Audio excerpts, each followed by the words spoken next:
La rubrique de Frédéric.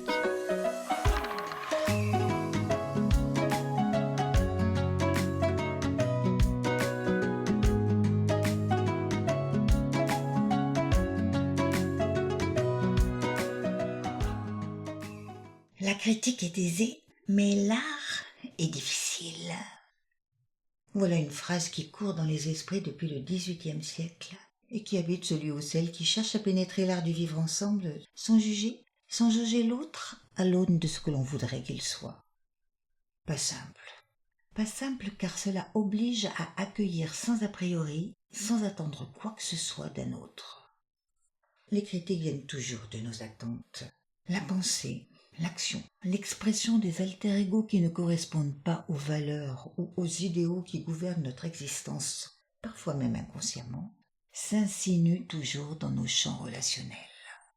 Nous distribuons alors de bons et de mauvais points fictifs à travers nos pensées et ce que nous donnons à entendre à celles et ceux qui nous entourent. L'autre a juste ou faux dans sa façon d'être ou de faire, et évidemment, nous l'évaluons sur l'échelle de ce que nous comprenons du bien et du mal, depuis le panorama qu'offre notre vision. Par-delà l'apparence, que pouvons-nous comprendre des situations, des événements, pour accompagner au mieux ce qui nous semble le plus adapté à la situation? Dans quel cadre inscrivons-nous nos appréciations du monde?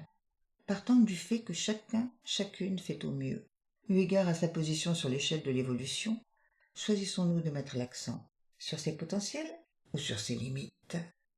Les premiers propulsent vers l'avenir, les secondes scotchent sur le passé et nous enferment ou enferment l'autre sur un instantané qui ne permet plus de voir le présent comme un passage permanent. Pourtant, à chaque instant, l'occasion de vivre détaché du passé se propose. Mais nous jouons peu de ce potentiel tant il oblige à quitter des représentations qui confortent nos vues, même quand elles sont dérangeantes.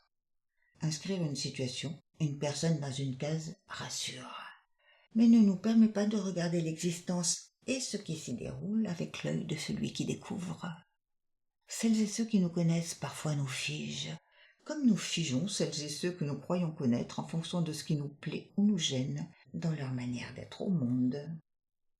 Les critiques sont aisées, mais l'art de vivre au présent sans attente, l'art d'être au monde sans ruminer l'hier est une avancée qui demande courage et abnégation.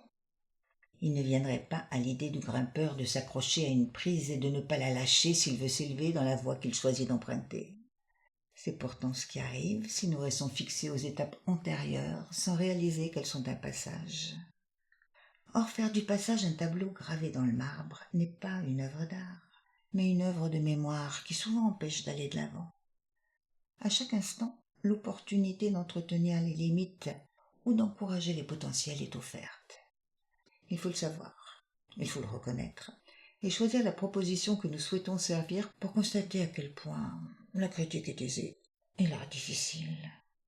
Mais grâce à la difficulté, nous dépassons nos limites et actualisons, par-delà la critique, certains de nos possibles. Difficile, certes, mais soutenable et souhaitable.